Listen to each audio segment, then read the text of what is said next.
Merci beaucoup, Ahmed. Excusez-moi. Bienvenue à tous. Donc, je vais commencer à vous présenter le projet Municipalité efficace. Donc, commencer au Forum Jeunesse 2015, qui a été organisé par l'IFT. Ce projet, en fait, c'était une réflexion sur comment est-ce qu'on peut résoudre les problèmes des politiques publiques, c'est-à-dire pallier aux lacunes des causes des politiques publiques. Et donc, d'après une étude de vulnérabilité de la souveraineté populaire, on a découvert que les institutions n'étaient pas efficaces parce que la population, les citoyens et même les institutions ne connaissent pas les obligations et les résultats institutionnels, c'est-à-dire les droits et leur taux de réalisation. Et donc c'est pour ça que, pour améliorer cette connaissance, on a décidé d'organiser une pièce de théâtre qui est participative et qui va faire une formation aux acteurs en matière de redevabilité sociale et efficacité opérationnelle des institutions, afin que ces acteurs transmettent la restitution de ces formations au public pour que donc les acteurs et le public en débattent et s'engagent dans la revendication de l'adoption des dispositifs qui seront nés du débat public. Donc, il y a un moment où, effectivement, pour vous donner très rapidement le contenu de cette critique,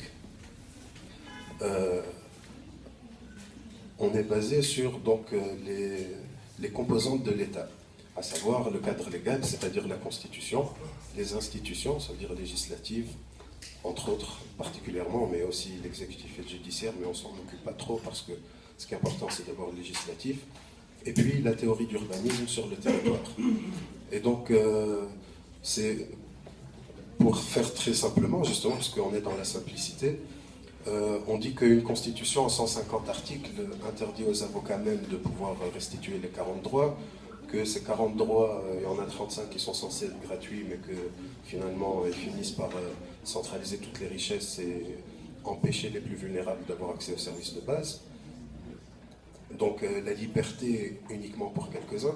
Et puis on a l'Assemblée législative qui, en étant hémicyclique, occulte le rôle de l'Assemblée, c'est-à-dire qu'elle fait croire que le rôle de l'Assemblée, c'est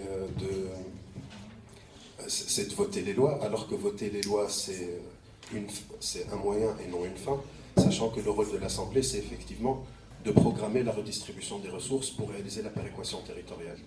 Et puis après, on a des villes qui sont structurées autour des centres commerciaux, dans des gated communities, et qui finissent par consommer plus d'espace, de matériaux et d'énergie, qui finissent par aussi exclure plus les vulnérables et polluer plus.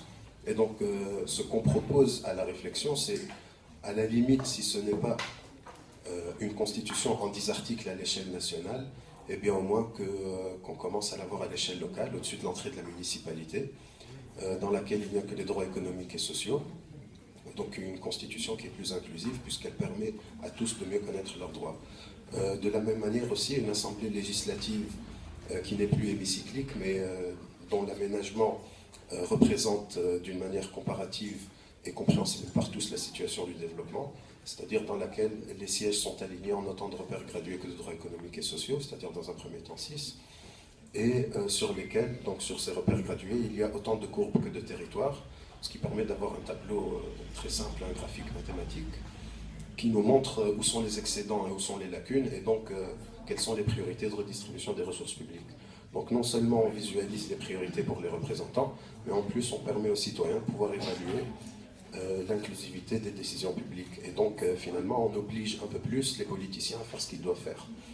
Et après on a aussi une théorie d'urbanisme qui structure l'urbain le long des équipements collectifs de représentation du pouvoir de réalisation des droits, dans des prospects qui sont plus mixtes, denses et passifs. Parce qu'à la fin je m'emballe, donc j'avais fini, merci. Donc je passe la parole à Clémence, qui est donc notre partenaire dans le cadre du LEBES, qui nous a encadré avec d'autres partenaires aussi dans le LABES. Elle était spécialiste communication et elle va vous parler du LABES et aussi peut-être un peu du FT.